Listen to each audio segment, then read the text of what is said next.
बिस्मिल्लाहिर्रहमानिर्रहीम, अस्सलाम वालेकुम। प्रोग्राम फोकस में खुशामदीद कहेंगे। मैं हूं आपका होस्ट डॉक्टर मुदस्सिर अलवी और आज बात करेंगे फेडरल बजट के हवाले से। बजट की आमद है। जून का महीना आते ही जो है आवाम में तशवीश की लहर दौड़ पड़ती है कि आखिर ये जो हुकूमती निज़ाम है और ख़ास तौर पर जो टैक्सेशन का सिस्टम है, इसमें आए रोज़ तब्दीलियाँ हम देखते हैं और जो नए टैक्स जो आयद किए जाते हैं उनके हवाले से आवाम बेचैन रहती है।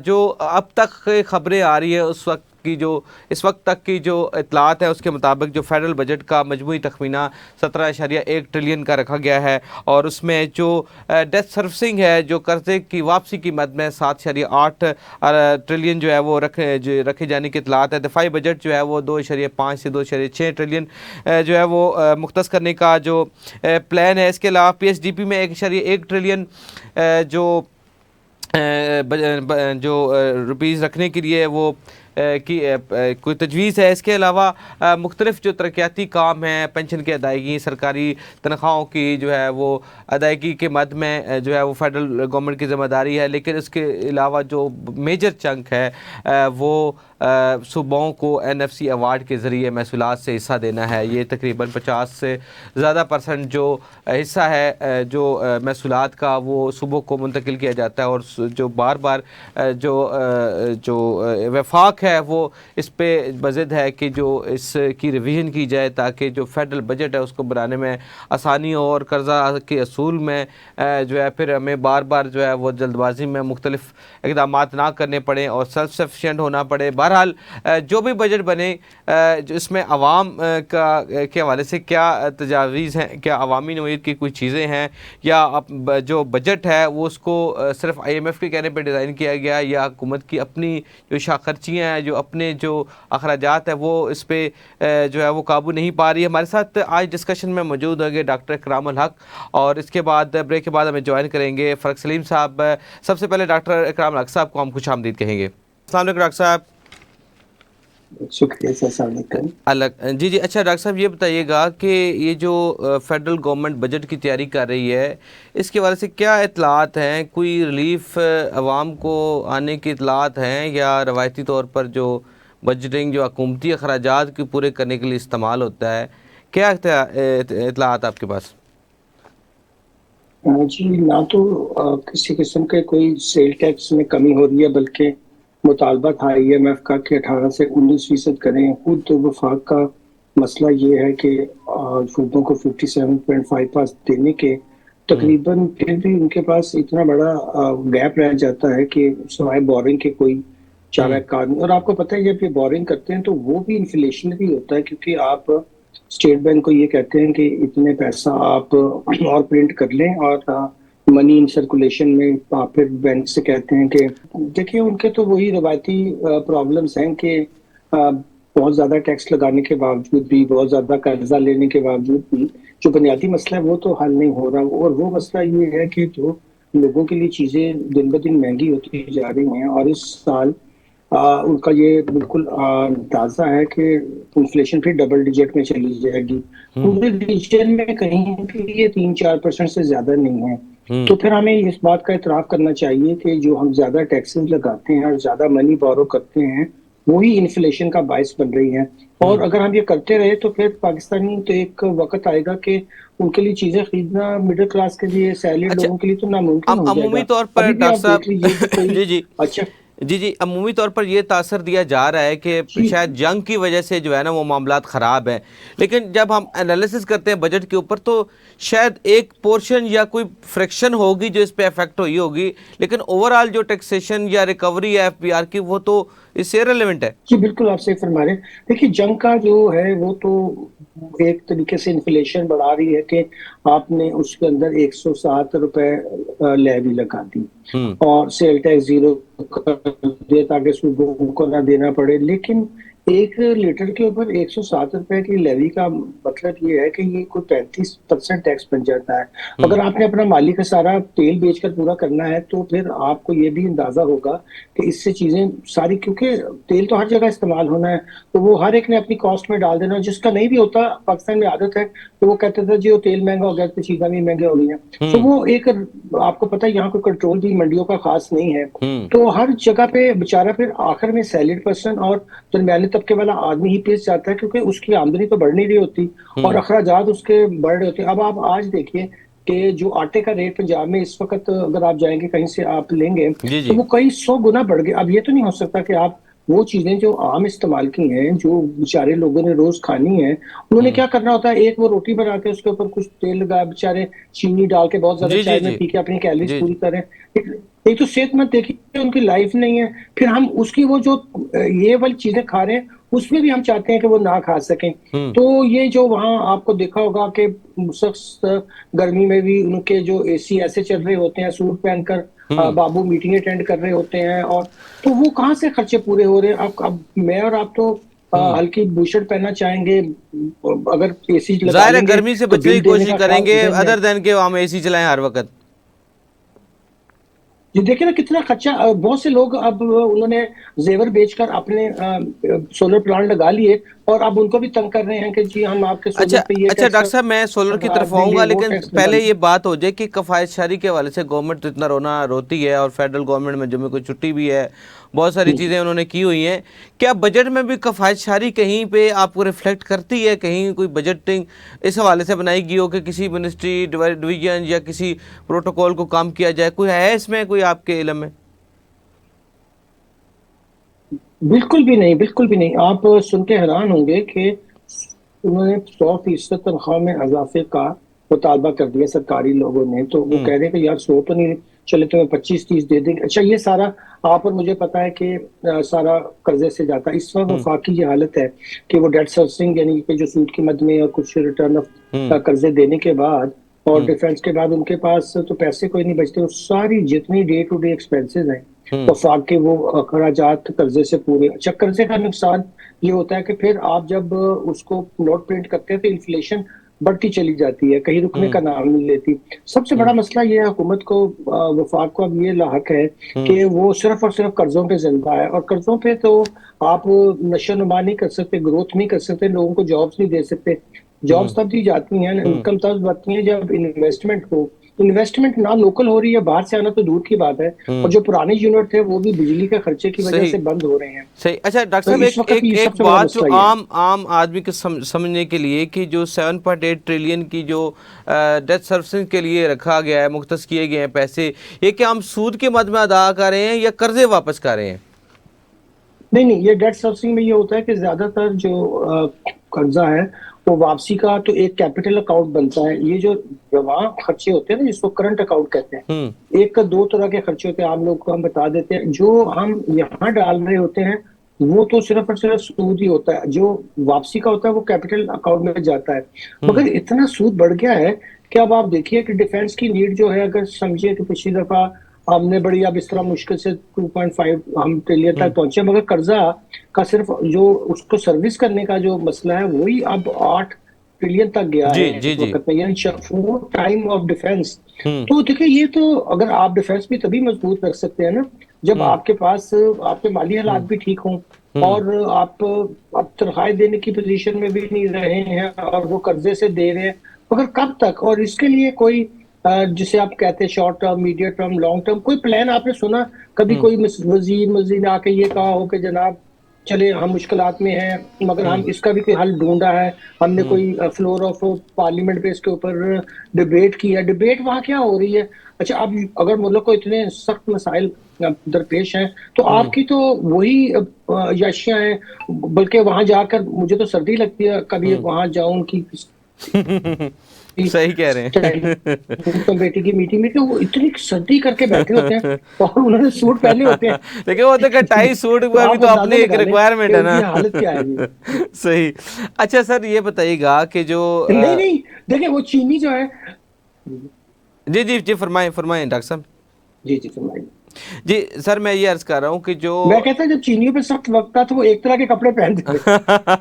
हाँ, सही सही सही कह रहे हैं। ज़ाहिर है फरमाइए। कफ़ायत करनी है तो फिर उसको यकीनन उसको अमली जामा भी तो पहनाना चाहिए ना। अच्छा सर, अब ये है कि सारा जो एफर्ट है कंसंट्रेट की जाती है जो महसूलात के ऊपर जो एफपीआर इकट्ठा करती है, तो टारगेट तो पहले से 1.4 ट्रिलियन था, अब सॉरी 14 ट्रिलियन था, अब इसको बढ़ा के 15 कर दिया गया। जो पहले टारगेट पूरा नहीं हो रहा था उसको बढ़ाने से कोई फ़ायदा हो जाएगा सर? नहीं नहीं, ये फायदा नहीं होता। देखिए मैं आपको बताऊं कि IMF इनसे पूछता है कि भाई आपने ये खर्चे बता दिए, तो ये तो हमें समझ आ गई कि आपके 24 ट्रिलियन के खर्चे हैं, और हम्म। ये आप कह रहे हैं कम नहीं हो सकते, और हम्म। खर्चे कम करना आपका काम है, हमारा काम तो नहीं है। तो आप हम्म। बताइए कहाँ से आप पूरे करेंगे। हम्म। चलो कहते हैं हम सूद भी आपका निकाल देते हैं जो आप बड़ा कहते हैं, मगर बाकी अखराजात चले आपका सूद निकाल के समझिए कि 14 ट्रिलियन रह गए हैं। तो हम्म। आप 14 ट्रिलियन का रेवेन्यू कहीं से दिखा दें ताकि आपकी स्टेबलाइजेशन हो।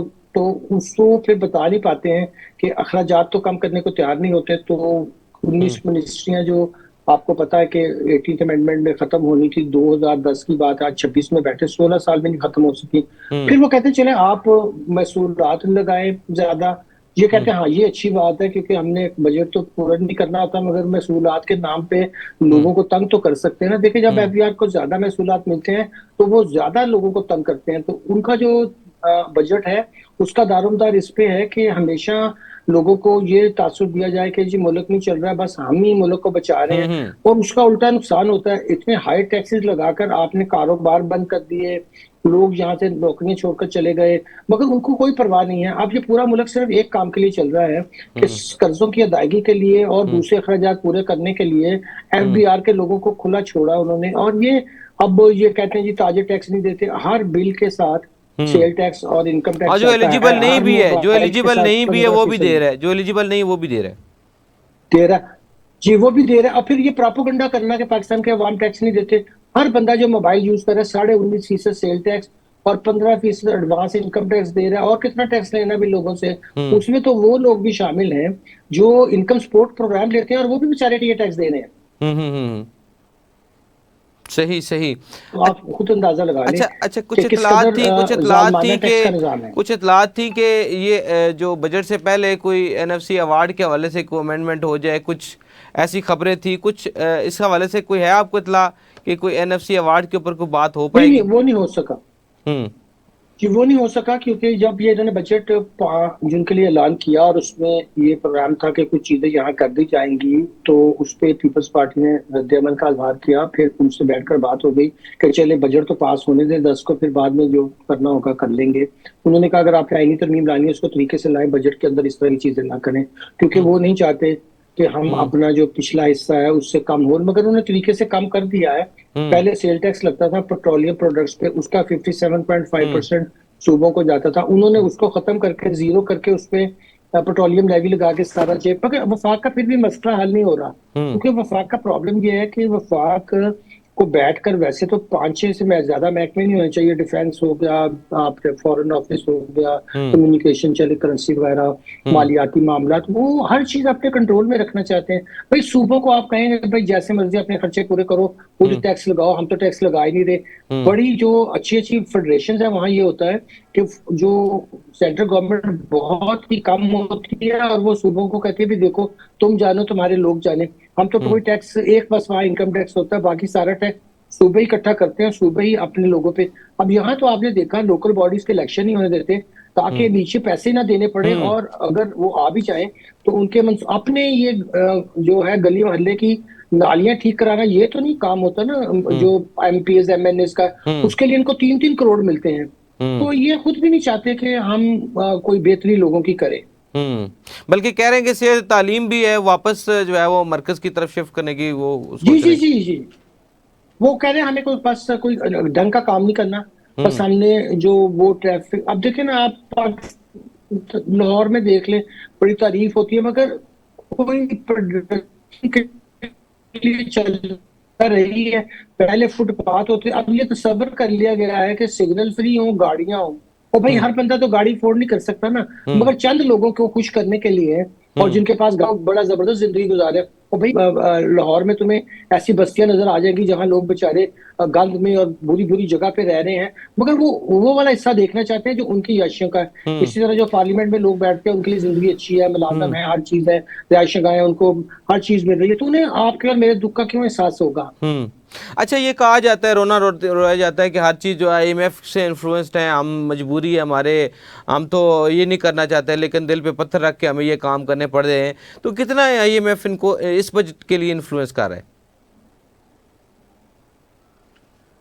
नहीं, बिल्कुल भी नहीं, ये झूठ है, बिल्कुल ये इन्होंने एक बहाना बना लिया। आईएमएफ सिर्फ ये मुतालबा करता है कि आप अपना सूद निकाल कर बाकी का अखराजात जो है वो अपने जराए से पूरा करें, और उसमें आप 1-2% जीडीपी का इजाफा कर लें ताकि आपको कर्ज देने की पोजीशन में हो वापस। ये क्या करते हैं हरकत के, ये वो सारा जो है उन पे डाल के ये टैक्स वो लगवा रहे हैं। वो तो इनसे प्लान पूछते हैं कि आप बता दें कि ये आप कहाँ से करेगा। ये कह सकते हैं कि हम टैक्स नहीं लगाएंगे, हम कल जीओआर को लीज आउट कर देंगे। आप मुझे बताएं, जीओआर जो लाहौर का एक तरफ जेल रोड, फिर माल रोड, फिर नहर, इसको अगर लीज आउट किया जाए तो सारा कर्जा यही से उतर जाएगा। ये तो वफाकी बिल्डिंगें भी हैं, लोकल भी हैं। तो आज के जमाने में कोई 4-4 एकड़ों के घरों में रहता है और वो मेरे और आपके खर्चे से रह रहे हैं ना। देखिए, एक तरफ वो टैक्स नहीं देते हैं और फिर हमारे टैक्स का गलत इस्तेमाल करते हैं। अगर आज लाहौर का जो कमर्शियल सिटी थी वो जबरदस्त बनी होती है जीओआर की जगह, तो फिर लोगों को रोजगार भी मिलता, शहर भी आगे बढ़ता। मगर वो शाहाना जिंदगी चाहते हैं कि कर्जा लें और उसके बाद हम शो करें कि हम मुगलिया खानदान से हमारा तल्लक है और हम उस स्टाइल की जिंदगी गुजारना चाहते हैं। सही। अभी 1 ट्रिलियन जो है वो सब्सिडी के मद में भी रखा गया है, तो वो ये किस किस्म की सब्सिडी होगी? पेट्रोल में देंगे, बिजली में देंगे, क्या करेंगे? नहीं नहीं, ये तो बिल्कुल हाँ आप और हमें नहीं देंगे। ये इन्होंने रखा होता है कि ये बाद में जो पार्लियामेंटेरियंस है उनको 10 करोड़ 5 करोड़ देने के लिए अच्छा, उनको सब्सिडी मिल रही के नाम पे पैसा रख देते हैं। और ये इसका कोई इमाम से ताल्लुक नहीं। सही। एक फंड क्रिएट करना होता है एक बहाना बना के। जी बिल्कुल सही। तो इस तरह तो फिर 1.1 ट्रिलियन तो पीएसडीपी में भी रखा है, वो भी लगता है, या वो welfare of the parliamentarians use होता है? देखिए, वो कह रहे हैं कि नए मंसूबे तो अब हम शुरू नहीं कर सकते, पुराने मंसूबों में भी पैसा पूसा खा जो कि वो मंसूबे भी ये भी एक पीएचडी भी बहुत बड़ा फ्रॉड है। वो एक मंसूबा शुरू करते हैं, फिर उसको वक्त पे मुकम्मल नहीं कर पाते, फिर उसकी कॉस्ट बढ़ जाती है। अब आप देख लें नीलम जेलम के ऊपर हमने कितना पैसा जाया किया था। वो जो 5 अरब से शुरू हुआ था 60 अरब पे, अब ये आजकल वो तो हम बचपन से बिलों पे देखते आ रहे थे कि नीलम जेलम जो है वो सरचार्ज लग रहे हैं। हाँ जी, जो सच्चा। अब आप देखें कि यही काम इन्होंने दासू में शुरू किया है और यही काम उधर आपको गिलगित बल्तिस्तान। तो कोई काम वक्त पे ना करना, वहां से कट बैक्स लेना, मंसूबों के नाम पे याशियां करना, क्योंकि जाहिर है ब्यूरोक्रेट्स को भी तो तभी किक बैक मिलेगा ना जब इस तरह के फजूल मंसूबे अनाउंस होते रहेंगे। ये भी तो कर्जे लेके हम अदा कर। देखिए, अगर मैं कोई ऐसा एसेट बनाऊं जो इनकम जनरेटिंग हो तो लोगों को भी फायदा होगा और उनको भी। ये तो खाना पीने का बस सिलसिला है। और उन प्रोजेक्ट से लोगों को क्या फायदा होता है कि एक आप अंडरग्राउंड एक फिर उसमें पानी भर जाता है बारिश का, फिर उसको बुलाते हैं। तो ये बस ऐसे ही कॉन्ट्रैक्टर अच्छा, चले बजट में तो बड़ी सारी चीजें हैं, हैं, लेकिन जो अवामी कंसर्न के दो बड़ी मेजर चीजें, एक है बिजली और एक है पेट्रोल, और ये दोनों तो मुबर्रा हैं बजट से। वो तो जब दिल करता है बिजली के प्राइस बढ़ा देते हैं, कम कर देते हैं थोड़ी बहुत, या पेट्रोल में फिर इजाफा दे। तो फिर बजटिंग कैसे डे टू डे मैनेजमेंट करते हैं? तो फिर बजट का क्या फायदा हुआ? मुझे तो ये समझ नहीं आई बात, ये जरा आप मुझे समझाएगा, ये कैसे फिजिबल है कि आप एट द स्पॉट आप चेंजिंग कर देते हैं बजट में, तो फिर पास करवाने का क्या फायदा? देखिए, वो आपने दुरुस्त फरमाया कि जो उन्होंने अपने लिए रकमें रखनी होती हैं वो तो पक्का कर लेते हैं ना, क्योंकि आइन में लिखा हुआ है कि कोई खर्चा भी पार्लियामेंट की अप्रूवल के बगैर नहीं होगा। अब वो तो पेट्रोल महंगा किया या वो तो जाहिर है उसके लिए तो पार्लियामेंट से कोई जरूरत नहीं है अप्रूवल की। लेकिन अगर अपनी सैलरियां लेनी है, अपने याशियां बरकरार रखनी है, अपने फंड्स लेने हैं, ये जो अभी हमने आपने भी फरमाया ये सब्सिडी और ये इस तरह की चीजें, तो वो करते रहते हैं ताकि बजट में एक दफा पास हो जाए। फिर उसमें इनको एक भी एडवांटेज होता है कि उधर का फंड उधर उठा के कर देते हैं। कुछ चीज खरीदनी हो, पसंद अब पंजाब के ब्यूरोक्रेट्स को बहुत गाड़ियां चाहिए थी, बेचारे बहुत मुश्किल में थे, तो उन्होंने महंगी गाड़ियां खरीदी उनको, क्योंकि फंड पहले से एलोकेट हुए थे। तो वो फंड एलोकेशन कर लेते हैं, फिर एक हेड से दूसरे हेड में मूव भी करते रहते हैं। मगर एक दफा पार्लियामेंट की स्टैम्प इसलिए लगवाते हैं कि एक आईनी मसला है, अगर आईनी मसला ना होता तो यकीन जाने ये कभी भी इसकी भी परवाह ना करते और जैसे जी चाहे खर्चा करते। मगर वो आइन में चूंकि लिखा गया है तो बस अब उसकी तो पासदारी इस हद तक तो करनी नहीं हाँ, है। उसकी पासदारी करनी है, उसके अलावा किसी की भी नहीं करनी। सही।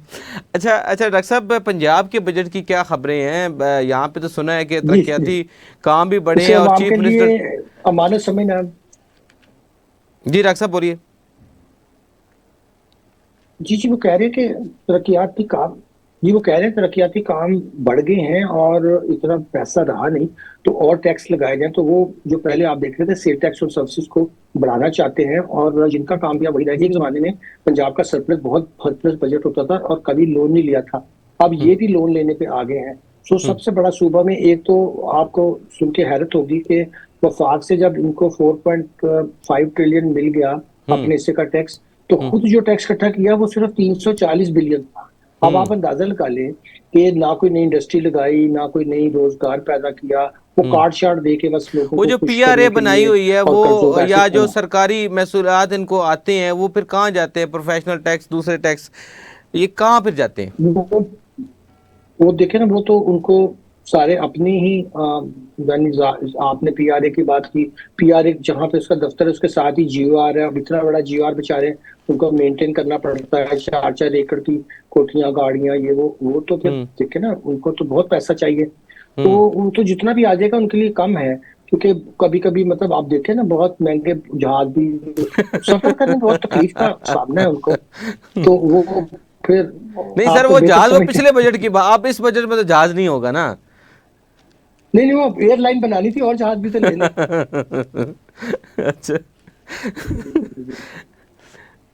अच्छा वैसे जो, वो तो आप समझे अच्छा कि कितना ना कर्जा खत्म होने पिछले वाली साल, पिछले ख्वाहिशात है। साल पंजाब गवर्नमेंट को कितना कर्जा लेना पड़ा? ये पिछले साल तकरीबन उनको, आप हैरान होंगे सुन के कि जो मुसलसल सरप्लस में होता था, अब इस वक्त 200-250 अरब रुपए का मकरूज हो चुका है। अच्छा।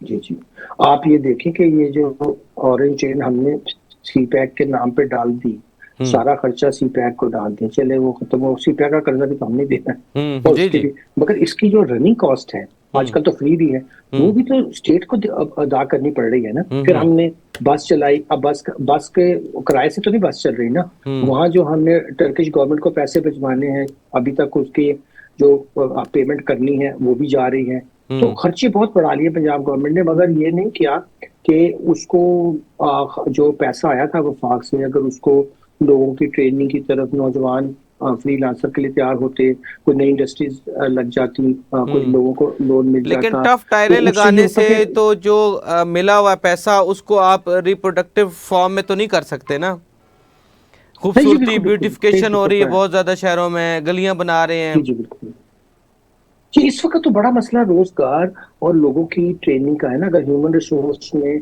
अब आप इतना सुनते थे कि जी हब बना देंगे, वहां बैठे हुए लोगों को आईटी की ऐसी ट्रेनिंग देंगे, कहने को तो मैं आपको बताऊं कि हार्वर्ड भी, एमआईटी ओपन फ्री कोर्सेज करवा रहा है बच्चों को। हम्म। आप एक कोई बच्चा, उनके लिए तो खैर कोई भी हो, मगर वो उसके लिए कोई नेट तो चलेगा ना। किसी बच्चे के पास ना सही। लैपटॉप हो ना, सही। तो वो कैसे सीखेगा ठीक बेचारा, ठीक। उसको गाइड कौन करेगा? सही। उस तरफ कोई ठीक है। तवज्जो नहीं है और वो बेचारे सारे के सारे नौकरियों के लिए ठीक है। परेशान फिर रहे हैं।